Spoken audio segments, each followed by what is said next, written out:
Hey everyone, welcome back to another video. Today we will be discussing how to change your email on your Activision account without the verification code. Let's get started. So as you can see here, I have a quick AI overview of the process.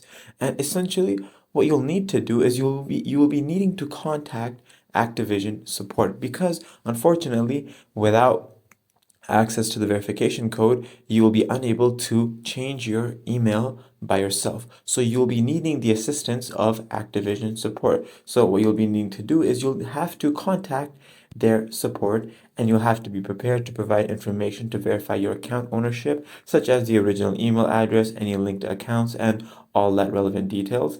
And then once you've done that, you will have to submit a ticket through the Activision support website or through the Call of Duty website, depending on the game that you play. Once you've done that, go ahead and simply follow the instructions provided by the Activision support, and they will guide you through the process of verifying your account and changing the email address.